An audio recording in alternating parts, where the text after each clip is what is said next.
to you guys. Here are the riders then lining up before Q1, Matt. Taka Nakagami just missing out on a place in Q2. Ready to support their home crowd hero. It's fair to say it's been quite tough going so far for this young man, Miguel Oliveira. He has not had the one lap speed, has he? Wheel spin problems on the gas on that KTM here this weekend.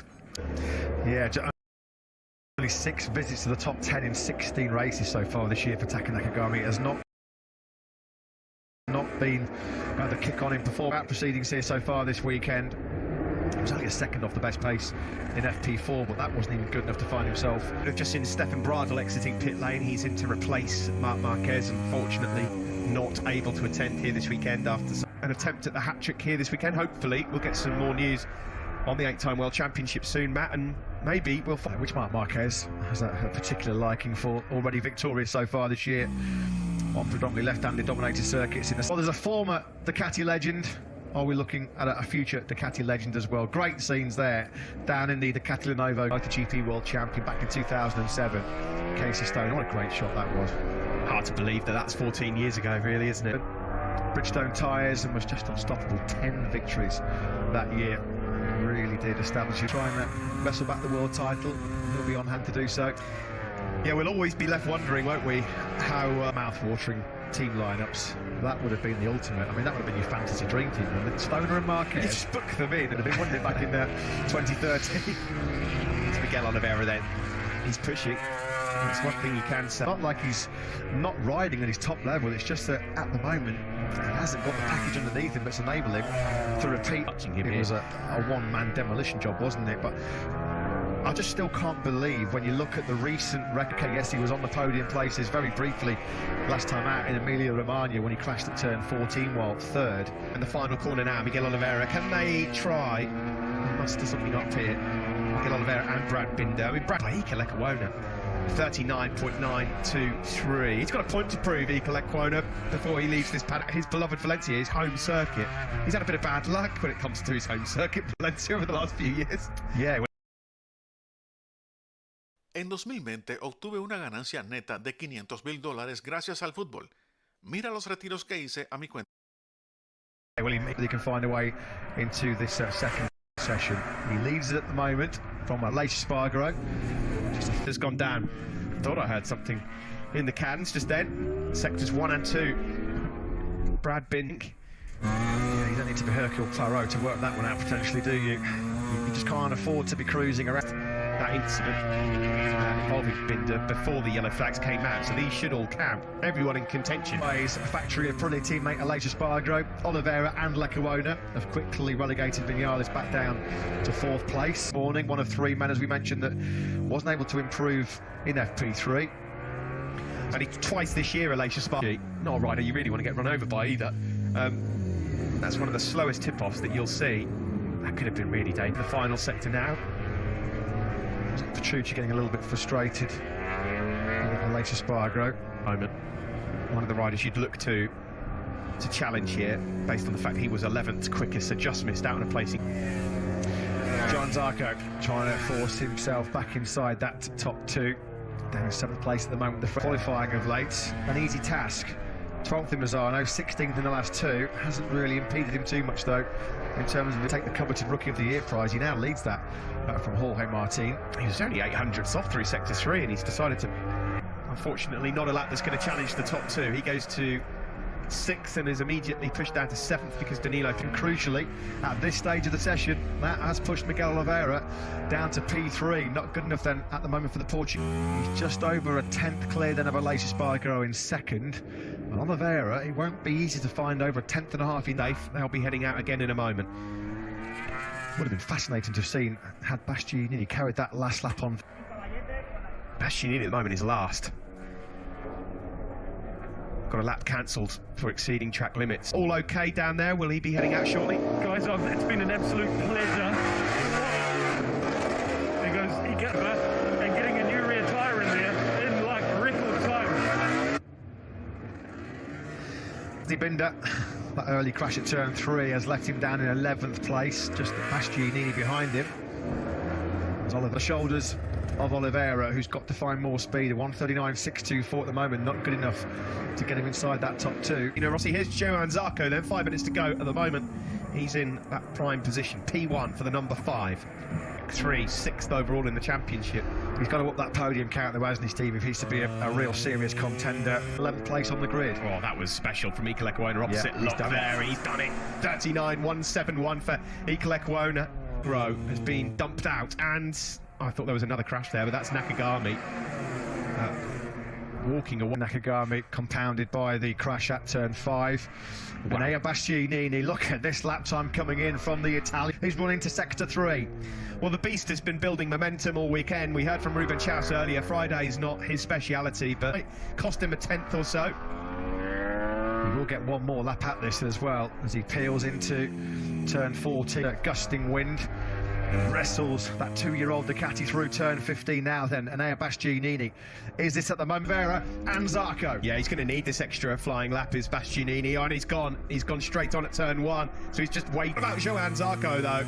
0.02 of a second down, and he's dropped down to 3rd. Is he about to nudge Bastianini out? Whisker, 0.08 clear then of Bastianini. Nothing going on that lap for Aleix Espargaro. He's got one more crack at Rider. His teammate Brad Binder, despite the crash, 19th on the grid.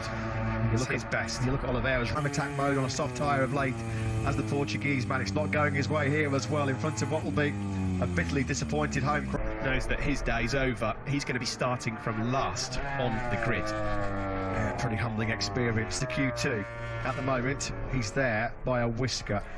There's nothing coming really from anyone else at the moment. Sector 2, he might be the only rider who could cause an upset, but he'd have to find time from here until the end of the lap. Zarco snatches top spot. The Frenchman flying a 1:39.130. That will get him. No one will be able to beat Zarco or Lecuona. Brilliant job from the Tech 3 KTM rider. The only positive. Wasn't really threatening a place in that top 2. He was over 0.4 of a second behind. By the fantastic Iker Lecuona. Simon, your thoughts on the 21-year-old from Spain? Yeah, coming into Q1, I spoke to Gorka. Good to see one back in action in MotoGP. Not quite as quick as Zarco and Lecuona were, though, in that opening. KTM rider Iker Lecuona. Just missing out was Bastianini. Aleix Espargaro was 4th, had a Petrucci, Bradl, Dovizioso, and Taka Nakagami sadly will go from 22nd and stone last. The Japanese rider. As we head into this session, and Bagnaia, Matt, going for 5 on the spin.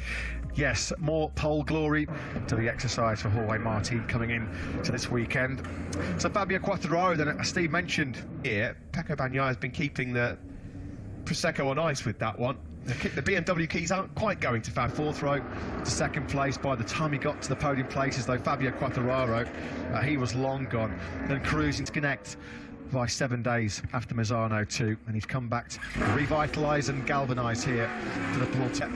Zarco's just qualified through Q1 and has been fast since this afternoon's session. Yeah, Quartararo, which is about what the width of a front tyre, as you mentioned, super tight.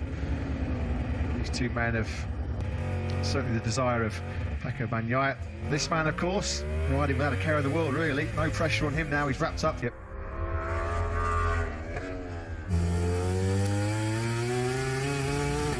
So looking to self a front row, that would be quite spicy ahead of tomorrow. It's always a roller coaster ride here in Portugal. Who's going to take at all? He's going to start from 17th on the grid after a disappointing run in the earlier Q1 session. Morbidelli's had a good weekend so far, perhaps that's gone under the radar a little. Yeah, top 4 in both Portimao races here, of course, on the podium here last year after a real good late dogfight with Jack Miller. I think it was a close front row for the X-Star Suzuki camp back here 7 months ago, and he was putting up a real strong fight for the win. But for Alex Rins, his championship challenge really had evaporated before we got to the mid-season point. Picked up the Ronaldo celebration at the end. It's looking to repeat that and get Joan Mir crosses the line. 40.7 immediately bettered by Alex Marquez. Pol Espargaro 3rd, Morbidelli 4th.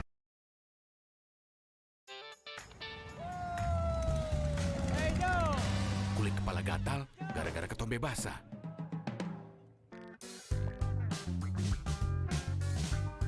Bisa bikin lo nggak pede deket-deketan. Gaya kayak gue kayak gini bro. Baru Head & Shoulders It's Care dengan Eucalyptus. Efektif kalahkan ketombe basah dan gatal. 100% pede. Makanya move on ke Head & Shoulders It's Care dengan Eucalyptus baru.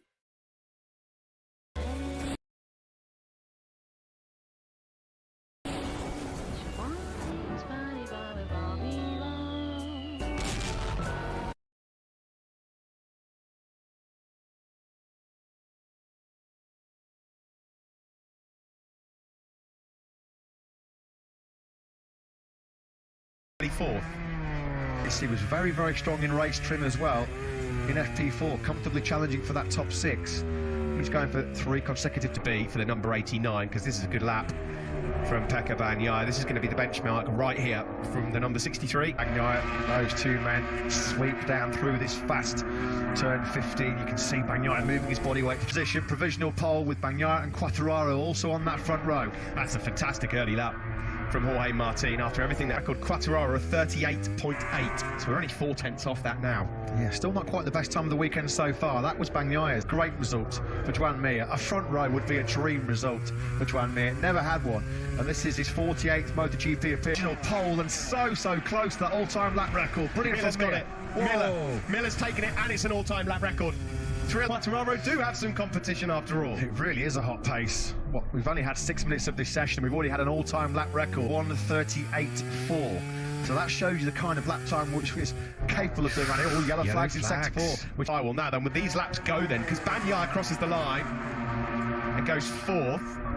Quartararo. Luca Marini then was down at turn 14 as he was trying to get himself on the front row for the second race in succession. And 3, where temperature plummets, the wind picks up. Every night we've been here so far in Portugal, it's been 2018. Joan Mir in line for his first ever front row in MotoGP, as it stands because of yellow flags. Yeah, it will be interesting because clearly Quartararo's has. Yeah, so that makes it 8th, and as we mentioned, Joan Mir, this would be a huge result for him, certainly in terms of the 23-year-old Spaniard. 18 Grand Prix now since he was last victorious, Joan Mir. In that can compete, and he'd had a really strong FP4 as well. So 89, Jorge Martin, that would be a massive boost for him, wouldn't it? After everything he went through back here, This was a friendly fire there from Martin up the inside into pit lane. That's a new one.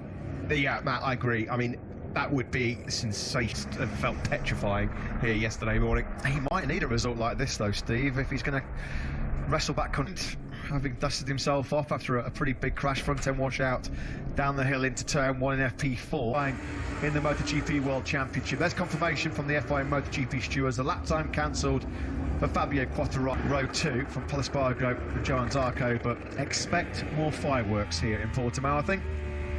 All weekend, so work to do. You would think that it should be more than possible for the Frenchman. He's had the speed all weekend. Grubbed off for the yellow flags, but It would be a bit of a shock given what we've seen so far this weekend, Matt, if Bagnaia and Quartararo are not on the front row. yeah, it really would. Season so far, a 5th back in Styria, and that was one of his very, very rare appearances in those first 2 rows. So his teammate, this man, Pecco Bagnaia, on 3 of the 4 occasions that Pecco earlier on over the crest at turn 8. He's getting some more airtime here now. Opposition. He knows because he produced one in April. There was a 38.4 before it bought the Ducati front row. Had to wait 18 years for one, and now he might get 2 in the space of a 4. He's got back out on circuit despite that crash, looking to try and climb up from 12th. Well, how does Pecco Bagnaia fare in sector 3? Bagnaia, he's been robbed of pole 3 times in the last 4 GPs by this man. Is it going to happen? Marini had a bit of a twitch through turn 14, but here comes Pecco Bagnaia now then. Still 2 minutes left of the session. Does he go to Miller of a Tissot watch? Jack was just getting his left wrist sized up for a watch. There's absolutely, he might still get one, but he said this on the front row thanks to his early 1:38.893. Johann Zarco close to the front row. Down. He's going to need his final lap. Yeah, a big lap required then from the new world champion. 2 Spaniards, 2 Pol Espargaro 5th. Oh, Bagnaia just moving the goalpost yet again. Fantastic stuff of improving. At the moment, he holds on to his front row spot. Bagnaia and Miller then, the two teammates, are going to stand toe for toe. It looks like for pole position with a 1:38.775. He's putting together another exceptional lap here, another explosive. He leads with a 1:38.775. Is he improving yet again? He does, a 1:38.725. Just over 10th clear now of Miller in second sector of this session. Miller over the line, he finds time as well, a 1:38.829. Not enough though. Take the checkered flag, he will not get another flying lap at it. He's lost a lot of time in that third split. Lost nearly 3, down in 7th place. Big shock. Big shot. Did not see that coming. Has anyone else got any?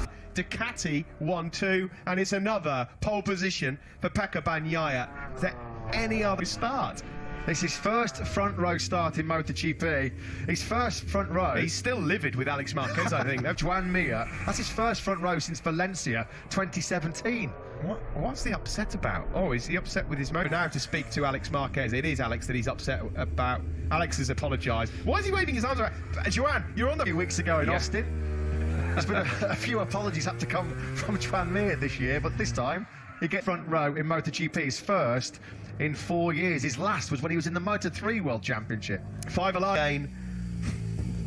Let's hear from Davide Tardozzi, another excellent display in qualifying from his boys. They are P1. Yeah, we are pretty happy. Misano was the same, but we have to wait the race. Everything can happen, but anyway, the race pace. Fio is a tough competitor, he's the world champion, but we will try to give him hard on the grid, third row. Only the second time this year he's not been, the third time this year he's not been on the front. B21s have qualified inside the top 5 here.